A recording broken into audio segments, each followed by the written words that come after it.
দাদা, আমরা শক্তিশালী শুধু এই ক্রিকেট খেলার কাউন্সিলেই মানে আইসিসির মধ্যেই।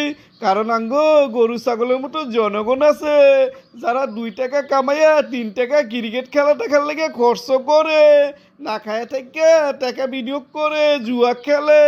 এই জন্য আইসিসি আঙ্গুরে দাম দেয়।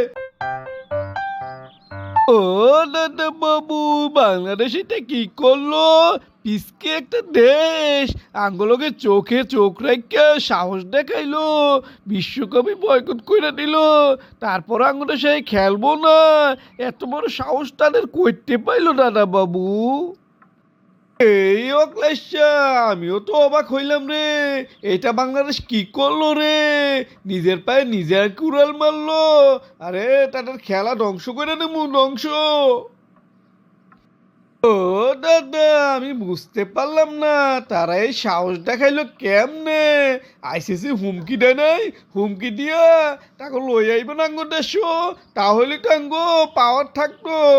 দেখতো আঙ্গ কাছে মাথা নত করছে, আঙ্গ জয়শাহী এটা করতে পারলো না। এই বেটা করছে না। ওই বেটা আইসিসির মিটিং এ বাংলাদেশের কোনো পাত্তাই দেয় নাই। 24 ঘন্টা সময় দিছে, এমন চাপ দিছে, কইছি স্কটল্যান্ডে লই আইব। আমরা ভাবছি বাংলাদেশ ডরে ডরে আঙ্গ দেশে আইয়া পড়বো, আঙ্গ জয় হইব।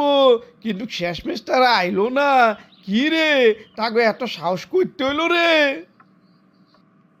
ও দাদা, আমার মনে হয় কি বাংলাদেশে সাহসী পোলাপান জন্ম নিচ্ছে।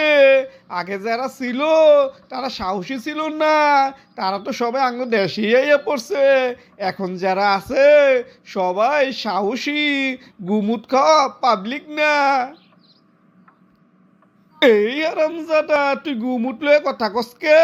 গুমুট একটা পবিত্র খাবার, এই খাবার খাইয়েই তো আমরা শক্তিশালী হই রে।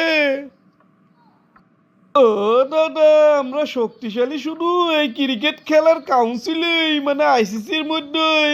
কারণ গরু ছাগলের মতো জনগণ আছে যারা 2 টাকা কামাইয়া 3 টাকা ক্রিকেট খেলাটা খেললে গিয়ে খরচ করে, না খায় থেকে টাকা বিনিয়োগ করে জুয়া খেলে। এই জন্য আইসিসি আঙ্গুরে দাম দেয়। ও দাদা, এই টাকাগুলো অন্য খাতে খরচ করলে দেশ উন্নয়ন করুন যাইতো না। এই বেটা, আমরা শুধু ক্রিকেটে না, সব দিক দিয়ে বিশ্বগুরু মনে রাখবি। মোদিজি বিশ্বগুরু বানাই দিছে। হ দাদা বাবু, আমরা তো বিশ্ব জোকার। মোদিজি বিশ্ব জোকার বানাই দিছে। তুমি ঠিকই কইছো।